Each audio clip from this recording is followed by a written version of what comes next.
তার ইগো নাকি অনেক বেশি। ওনার সাথে আমাদের কাজ করা সম্ভব হচ্ছে না, কারণ উনি হচ্ছে আমাদের এআই করতেছে, ওনার ইগো বেশি, ইগোটা লাইফ বেশি।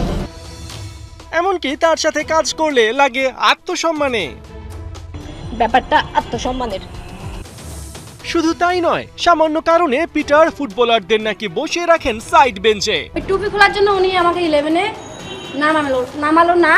ইভেন উনি এটা ডিসিশন নিয়েছিল যে আমাকে নাকি মাঠেই নিয়ে যাবে না। 5 মাস আগে সাবিনা সানজিদাদের এমন সব অভিযোগের পর হতে পারত দুইটা ঘটনা। এক, নারী ফুটবলাররা গণহারে অবসরে যেতে পারতেন, অথবা 2, তাবিথ আউয়াল পিটার বাটলারকে বরখাস্ত করতেন। কিন্তু না, বাফুফে সভাপতি এই দুটোর কোনোটাই করেননি। বাটলারের প্রতি বাইরে যখন ফুটবল ফ্যানদের আকুণ্ঠ সমর্থন, তখন সার্বিক পরিস্থিতি মূল্যায়ন করে বেছে নেন তৃতীয় বিকল্প। তা হলো সিনিয়র ফুটবলারদের সিন্ডিকেট ভেঙে দেয়া এবং দলকে স্পষ্ট বার্তা দেয়া, ডিসিপ্লিন ফার্স্ট। তাই তো ভুল বুঝতে পেরে ফুটবলাররা ক্যাম্পে ফেরেন। পিটারের প্ল্যান অনুযায়ী খেলে বাংলাদেশকে এনে দেন এশিয়ান কাপের মূল পর্বে খেলার ঐতিহাসিক সম্মান।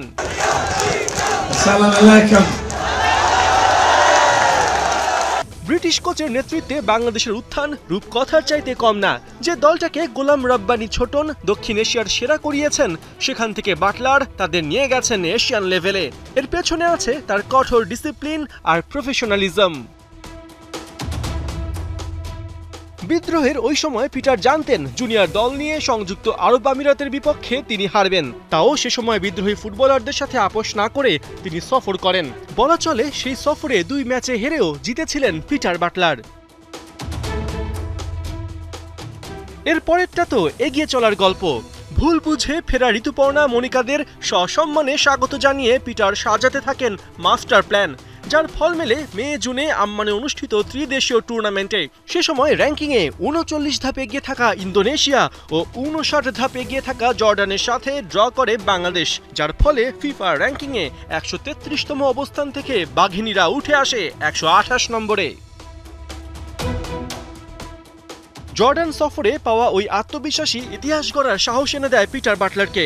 এশিয়ান কাপ বাছাইয়ে তাই 36 ধাপে এগিয়ে থাকা বাহরাইনকে 7-0 গোলে উড়িয়ে দেয়া, 73 ধাপে এগিয়ে থাকা মিয়ানমারের বিপক্ষে 2-1 গোলের জয়, আর শেষটায় তুর্কমেনিস্তানকে 7-0 গোলে বিধ্বস্ত করা।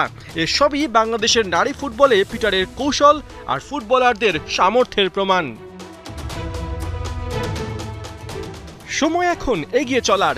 2026-এ অস্ট্রেলিয়ায় বসতে যাওয়া এশিয়ান কাপের 8 কোয়ার্টার ফাইনালিস্ট খেলবে অলিম্পিক বাছাই, আর 4 সেমিফাইনালিস্ট ও 2 প্লে ইন ম্যাচ উইনার সরাসরি কোয়ালিফাই করবে বিশ্বকাপে। তাছাড়াও আরও 2 দলের থাকবে ইন্টার কনফেডারেশন প্লে অফের মাধ্যমে বিশ্বকাপে খেলার সুযোগ। 29 জুলাই অস্ট্রেলিয়ার সিডনি টাউন হলে হবে এশিয়ান কাপের ড্র। তখনই জানা যাবে সেই স্বপ্নের পথে বাংলাদেশের গ্রুপ প্রতিপক্ষ কারা। নিশ্চয়ই পিটার বাটলার প্রস্তুতির ছকও এঁকে ফেলেছেন। দরকার এখন বাফুফের ফুল সাপোর্ট, কারণ ফেডারেশন, কোচিং প্যানেল আর ড্রেসিং রুম সব জায়গায় পারফেক্ট মানুষগুলো উপস্থিত। দরকার শুধু পারফেক্ট ডিসিশন মেকিং এবং এক্সিকিউশনের। পার্থ বণিক, 71।